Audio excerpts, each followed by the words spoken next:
வணக்கம் and welcome to the show interesting info. ஜனவரி 9.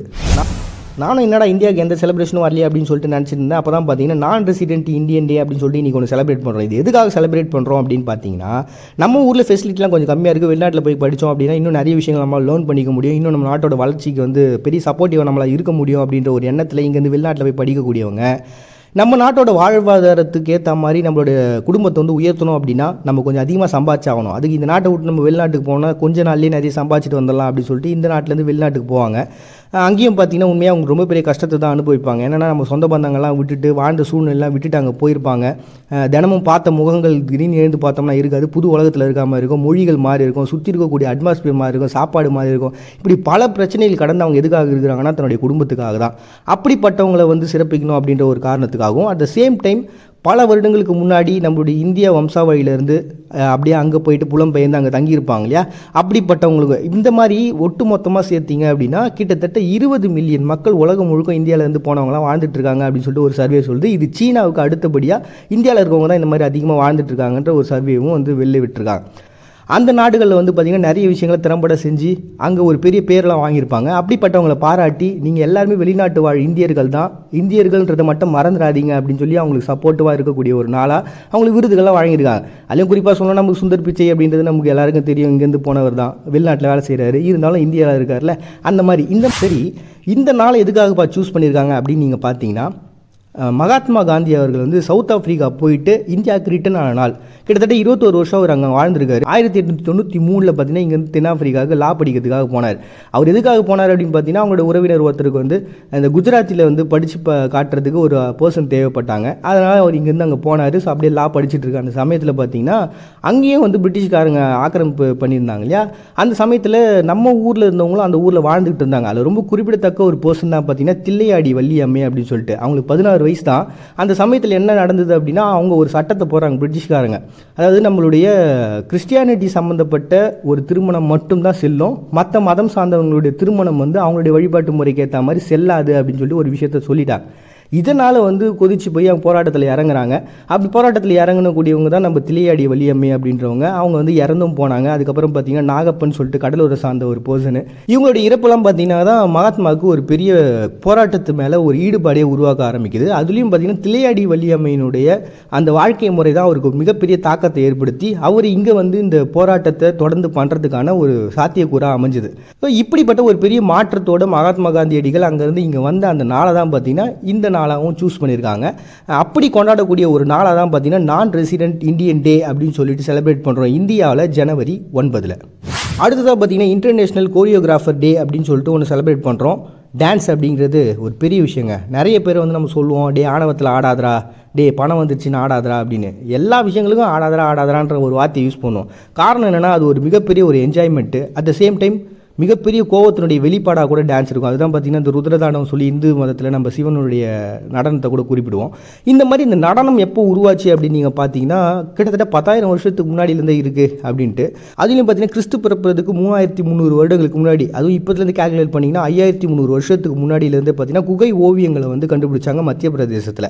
சிற்பங்கள்லாம் பார்த்தீங்கன்னா இந்த நடனங்களை குறிப்பிடக்கூடிய விஷயங்களாக இருக்குது. அவங்க எதுக்காக இதை பண்ணியிருக்காங்க அப்படின்னா, அவங்களுடைய அடுத்த தலைமுறைகளுக்கு கதைகளை கடத்துறதுக்காக ஒரு நடனமாக வந்து பயன்படுத்தியிருக்காங்க. அதே மாதிரி சடங்குகள் சில விழாக்கள் மூலமாக மட்டும்தான் இந்த நடனங்களை அவங்க யூஸ் பண்ணியிருக்காங்க. இந்த கோரியோகிராஃபர் அப்படின்ற வேர்டே பார்த்தீங்கன்னா ரொம்ப வருஷங்களாக வந்து இல்லாமல் தான் இருந்தது. 20ஆம் நூற்றாண்டுலாம் பார்த்தீங்கன்னா அதிகப்படியாக மக்கள் மத்தியில் பேசப்பட்ட ஒரு வேர்டாக மாறிச்சு. அது வரைக்குமே பார்த்தீங்கன்னா இது ஒரு பெரிய லெவல் இல்லை. அதுவும் இத்தாலிய நாட்டை பொறுத்த வரைக்கும் அந்த பேலே நடனம் இருக்குல்ல, அவங்களுக்கு தான் பார்த்தீங்கன்னா இந்த மாஸ்டர்ஸ் கோரியோகிராஃபர்ஸ் சொல்லிட்டு அந்த பேர் வச்சுருந்துருக்காங்க. சரி, இந்த பேருக்கான அர்த்தம் என்ன அப்படின்னு பார்த்தீங்கன்னா, இது ஒரு கிரேக்க மொழியிலேருந்து எடுக்கப்பட்ட ஒரு வார்த்தை தான். ஏன்னா கிரேக்க மொழியில் நடனம் எழுத்து இந்த ரெண்டுத்தினுடைய சேர்ப்பு தான் பார்த்தீங்கன்னா கோரியோகிராஃபர் அப்படின்ற ஒரு விஷயம். ஏன்னா இதுவுமே ஒரு மொழி தானே, அதனால தான் இது நடனத்தை எழுத்து அப்படின்னு சொல்லிட்டு அவங்க குறிப்பிட்டிருக்கிறாங்க. அதே இந்த கோரியோகிராஃபர்ஸ்க்கான பங்குன்றது மிக பெருசு அப்படின்றத மக்களுக்கு சொல்லணுன்றதுக்காக உருவாக்கப்பட்ட ஒரு தினம் தான் பார்த்தீங்கன்னா இன்டர்நேஷ்னல் கோரியோகிராஃபர்ஸ் டே அப்படின்னு சொல்லிட்டு செலிப்ரேட் பண்ணுறோம் ஜனவரி 9. இது கொஞ்சம் பெரிய ஹிஸ்ட்ரி தான், இருந்தாலும் நான் ஷார்ட்டாக சொல்ல ட்ரை பண்ணுறேன். தியாகிகள் தினம் பனாமா ஏன் செலிப்ரேட் பண்ணுறாங்க அப்படின்னு பார்த்தீங்கன்னா, 1903 கொலம்பியா கிட்ட இருந்து சுதந்திரம் பெறாங்க பனாமா. இருந்தாலும் அமெரிக்காவோட ஒரு நிரந்தரமான ஒரு ஒப்பந்தத்தை போகிறாங்க. என்ன ஒப்பந்தம்னு பார்த்தீங்கன்னா, கெனல் ஜோன் சொல்லிட்டு பனாமாவில் ஒரு பிளேஸ் இருக்குது. இதுதான் பார்த்தீங்கன்னா பசிபிக்கிலேருந்து கரீபியன் தீவு வரைக்கும் நீண்டு இருக்கக்கூடிய ஒரு பிளேஸ். இங்கே தான் வந்து ஒரு கப்பலினுடைய போக்குவரத்தில் அதிகம் நடக்கக்கூடிய ஒரு பிளேஸ். இந்த பிளேஸ் நிரந்தரமாக அமெரிக்கர்களுக்கு ஒப்படைச்சிட்டாங்க அப்படின்னா அது எவ்வளோ பெரிய கஷ்டமாக இருக்கும். இருந்தாலும் அந்த சமயத்தில் இருக்கக்கூடிய மக்கள் வந்து அதுக்கு ஒரு மிகப்பெரிய எதிர்ப்பு தெரிவித்தாலும் இது வந்து அவங்களோட கண்ட்ரோலுக்கு போயிருச்சு. இந்த அமெரிக்காலேருந்து வந்து தங்கக்கூடியவங்க எல்லாமே இந்த கெனல் ஜோன் பகுதிகளில் தான் தங்கியிருக்கிறாங்க. அதனால் அவங்க என்ன பண்ணுறாங்கன்னா அவங்க நாட்டு கொடியை வந்து சிறப்பிக்கணுன்றதுக்காக அந்த பகுதிகள் முழுக்கவும் பார்த்திங்கன்னா அவங்களோட கொடியை வந்து நிர்ணயிச்சிடுறாங்க. ஸ்கூல்ஸு, காலேஜஸ்ஸு, அங்கே இருக்கக்கூடிய எல்லா இடமும் பார்த்திங்கன்னா அமெரிக்காவினுடைய இடமாகவே மாறிடுது. நிரந்தரமான இடம் அப்படின்னா அது அமெரிக்காவோட இடம் தானே. அப்படி தான் பார்த்திங்கன்னா முழுக்க ஒரு அமெரிக்காவினுடைய இடமாகவே மாறிடுது. ஒரு கட்டத்தில் பார்த்திங்கன்னா இந்த மாதிரி எல்லா இடத்துலையும் வந்து அமெரிக்கர்கள் கொடி, பனாமா நாட்டில் அமெரிக்கர்கள் கொடி பறக்குது அப்படின்றது சரியான ஒன்றா இல்லையே அப்படின்னு சொல்லிட்டு சின்ன சின்ன எதிர்ப்புகள்லாம் கிளம்புது. அப்போ அமெரிக்காவினுடைய பிரதமராக இருந்தவர் 1963 என்ன பண்ணுறாங்கன்னா இந்த கொடிகள்லாம் வந்து எடுத்துருங்க, நம்ம நாட்டினுடைய கொடி அங்கே பறக்க வேண்டிய அவசியம் இல்லை, ராணுவ தளவாடங்களை தவிர மற்ற எந்த இடத்துலையும் நம்ம கொடி பறக்க வேண்டாம் அப்படின்னு சொல்லி ஒரு உத்தரவு போட்டுறாரு. இதனால் ஒரு சமாதானத்தை அடைஞ்சிடறாங்க பனாமா. இருந்தாலுமே கூட அந்த பகுதி, அதாவது இந்த கேனல் ஜோன் இருக்குல்ல, இந்த பகுதியினுடைய ஆளுநராக இருந்தவர் பார்த்திங்கன்னா ராபர்ட் ஃப்ளமிங் அப்படின்றவர். அவர் என்ன பண்ணுறாருன்னா இன்னொரு உத்தரவு வந்து பிறப்பிக்கிறாரு. பனாமா நாட்டு கொடியும் சரி, அமெரிக்கா நாட்டு கொடி, ரெண்டு கொடியுமே வந்து பறக்க தேவையில்ல, பறந்தா ரெண்டு கொடியும் பறக்கட்டும், இல்லாட்டி பறக்கவே வேணாம் அப்படின்னு சொல்லிட்டு இவர் ஒரு உத்தரவு போட்டுறாரு. இருந்தாலும் அங்கே இருக்கக்கூடிய சோனியர்கள் யாருன்னு பார்த்தீங்கன்னா அமெரிக்காவிலேருந்து வந்து பனாமாவில் தங்கியிருக்கிறாங்களா, அவங்க தான் இப்போ சோனியர்கள். இப்படி ஷார்ட்டாக புரிஞ்சுக்கோங்க. இவங்க என்ன பண்ணுறாங்கன்னா என்னடா இது நம்ம நாட்டோட கொடியை நம்ம பறக்கூடாதா அப்படின்னு சொல்லிட்டு இவங்களாம் ஒன்றா சேர்ந்து அவங்க இருக்கக்கூடிய இடத்துல அந்த கொடியை வந்து இவங்களுடைய அந்த உத்தரவை மீறி வந்து பறக்க விட்டு ஆரம்பிச்சிடுறாங்க.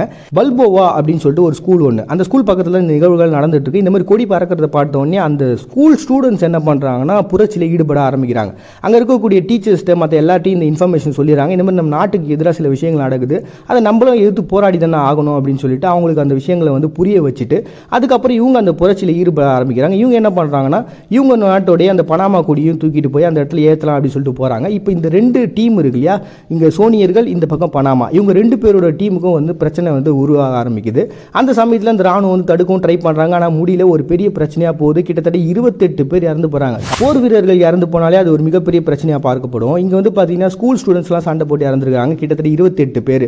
அப்போ இது எவ்வளோ பெரிய பிரச்சனையாகும். இந்த சமயத்தில் பார்த்தீங்கன்னா பனாமா நாட்டினுடைய கொடியும் வந்து கிழிக்கப்பட்டிருக்கு. இது எல்லாத்துக்கும் ஒரு மிகப்பெரிய சர்ச்சைக்கு காரணம் இங்கே இருக்கக்கூடிய இந்த பிரச்சனை தான் அப்படின்னு சொல்லிட்டு, இந்த கால்வாய் வந்து இவங்க கண்ட்ரோலில் இருக்கிறது தான் பிரச்சனை அப்படின்னு சொல்லிட்டு நிறைய பேர் வந்து இதுக்காக வாதிடுறாங்க. அப்படி தான் பார்த்தீங்கன்னா 1964 என்ன பண்ணுறாங்கன்னா மிகுவல் மொரோடான் அப்படின்னு சொல்லிட்டு ஒரு பர்சன், இவர் தான் வந்து பார்த்தீங்கன்னா பனாமாவுடைய தூதராக இருக்கவர். இவர் என்ன பண்ணுறாருன்னா அங்கே இருக்கக்கூடிய பாராளுமன்றத்தில் போய் பேசுகிறாரு. இந்த மாதிரி விஷயங்கள் நடந்துட்டு இருக்கு, இதுக்கு ஒரு பெரிய எதிர்ப்பு நம்ம சொல்லியே ஆகணும்னு சொல்லிட்டு இவர் எடுத்து வச்ச அந்த விஷயம் தான் பார்த்தீங்கன்னா 1999 ஒரு முடிவு கிடைக்குது. பனாமா கால்வாய் வந்து பனாமாரிகளுக்கே வந்து சொந்தமாகுது. இருந்தாலுமே கூட அந்த சமயத்தில் நடந்த இந்த ஒரு மிகப்பெரிய பிரச்சனைன்றது இன்னைக்கு வரைக்கும் பெரிய சர்ச்சையாகவே தான் இருக்குது. ஸ்கூல் ஸ்டூடெண்ட்ஸ்ட்டு இருக்கக்கூடிய அந்த தேச பக்தியை வந்து பாராட்டணுன்ற விதமாக தான் இன்றைக்கி வந்து பார்த்திங்கன்னா பெரிய லெவலில் தியாகிகள் தினம் சொல்லிட்டு கொண்டாடுறாங்க பனாமா ஜனவரி 9. அடுத்தது பார்த்தீங்கன்னா சவுத் சூடானில் கான்ஃபரன்ஸ் பீஸ் அக்ரிமெண்ட் டே அப்படின்னு சொல்லிட்டு ஒன்று செலிப்ரேட் பண்ணுறாங்க. இது எப்படி உருவாச்சு அப்படின்னு பார்த்தீங்கன்னா சவுத் சூடான்லேருந்து பிரிஞ்சு வரணும்னு சொல்லிட்டு ஒரு பெரிய புரட்சிலாம் நடந்தது மக்கள் மத்தியில். அப்படி மக்கள் இயக்கங்கள்லாம் ஒன்றா சேர்ந்து சூடானுக்குள்ளேயே பிரச்சனை நடக்க அதுவே வந்து நிறைய மக்கள் வந்து இறந்து போகிறதுக்கான ஒரு காரணமாகவும் அமைஞ்சுது. சரி, இதுலேருந்து ஒரு பெரிய ரிலீஃப் கிடைக்கணும் அப்படின்றதுக்காக தான் என்ன பண்ணியிருக்காங்கன்னா இவங்க வந்து ஒரு ஒப்பந்தத்தை போட்டிருக்காங்க. 1983 போடப்பட்ட அந்த ஒப்பந்தத்தின் நினைவாக தான் பார்த்தீங்கன்னா இந்த டே வந்து செலிப்ரேட் பண்ணுறாங்க. ஆனால் இப்போ இந்த டே வந்து வேல்யூபிளான ஒரு டேவா அப்படின்றது கேள்வி தான். காரணம் என்னன்னா இப்போ ரீசெண்டாக சூடானில் வந்து பிரச்சனை நடந்துட்டு இருக்கு. ஒரு 3 மாதத்துக்கு முன்னாடி கூட பார்த்தீங்கன்னா கிட்டத்தட்ட 400 பேர் இறந்துருந்தாங்க. இந்த உள்நாட்டு போர் அப்படின்றது எவ்வளோ பெரிய பிரச்சனை உருவாக்க போகுது அப்படின்னு பார்த்தீங்கன்னா அங்கே இருக்கக்கூடிய ஒரு லேப் இருக்குது. அந்த லேப் மட்டும் பெரிய பாதிப்பை சந்திச்சுது அப்படின்னா நிச்சயமாக அங்கே இருக்கக்கூடிய வைரஸ் வந்து பெரிய லெவலில் ஒரு பாதிப்பு சுற்றி இருக்கக்கூடிய மக்களுக்கு ஏற்படுத்தும். சுற்றி இருக்கக்கூடிய மக்கள் மட்டும் இல்லாமல் உலக நாடுகளே அச்சுறுத்துற அளவுக்கு ஒரு பெரிய பிரச்சனையை சந்திக்கும். அப்படிப்பட்ட ஒரு மிகப்பெரிய ஒரு பிரச்சனை தான் இப்போ சூடானில் ஓடிக்கிட்டே இருக்குது. அப்படிப்பட்டவங்க இந்த நாளை கொஞ்சம் நினைவுக்கு வந்து எதனால் இந்த ஒப்பந்தத்தை நம்ம போட்டோன்றதெல்லாம் யோசிச்சு பார்த்து மறுபடியும் அந்த ஒரு சமாதான ஒப்பந்தத்தை போட்டாங்க அப்படின்னா ஒரு பீஸ் அப்படின்றது நிச்சயமாக இருக்கும். இருந்தாலும் இப்போ அவங்க செலிப்ரேட் பண்ணக்கூடிய இந்த ஒரு நாள் என்ன அப்படின்னு பார்த்தீங்கன்னா கான்ஃபரன்ஸ் பீஸ் அக்ரிமெண்ட் டே அப்படின்னு சொல்லிட்டு சவுத் சூடான் வந்து செலிப்ரேட் பண்ணுறாங்க ஜனவரி 9. SRPSKA அப்படிங்கிற நாடு, இதை நான் எப்படி வாசிக்கிறதுன்னு எனக்கு தெரில, அதனால ஸ்பெல்லிங்கோட சொல்லிட்டேன்.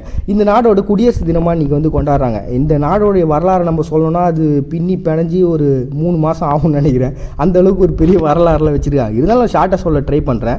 ஏன்னா முதல்ல வந்து ரோமன்ஸ் வந்து இதை ஆட்சி பண்ணிட்டு இருந்தாங்க, அதுக்கப்புறம் ஹங்கேரி, ஒட்டமன் அப்படின்னு சொல்லிட்டு நிறைய பேர்.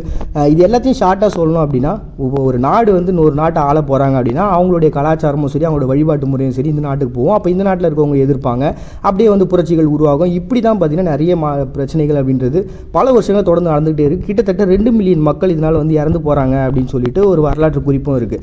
இந்த மாதிரி பார்த்திங்கன்னா கடைசியாக ஸ்லோவாக்கியா அப்படின்றவங்களை கண்ட்ரோலில் இருந்தப்போ அதுவும் உடஞ்சி போகுது. அப்படி உடஞ்சி போகும்போது தனியாக பிரிஞ்ச ஒரு பாட்டு தான் பார்த்திங்கன்னா, அப்படி பிரிஞ்சது தான் பார்த்திங்கன்னா சவ்ஸ்கா அப்படின்னு சொல்லிட்டு ஸ்பானியர்கள், அர்ஸ்கா, அப்புறம் செர்பியர்கள், இவங்க 3 பேரும் சேர்ந்து தான் இந்த நாடாக இருக்குது. இப்படி பெரிய பிரச்சனைகளுக்கு அப்புறம், ஒரு பெரிய போர்களுக்கு அப்புறம் ஒரு பெரிய ரிலீஃப் கிடைச்ச அந்த நாள் தான் பார்த்திங்கன்னா இந்த குடியரசு தினம். அப்படி தான் இந்த சவ்ஸ்கா அப்படின்ற நாடு வந்து பார்த்திங்கன்னா குடியரசு தினத்தை செலிப்ரேட் பண்ணுறாங்க ஜனவரி 9.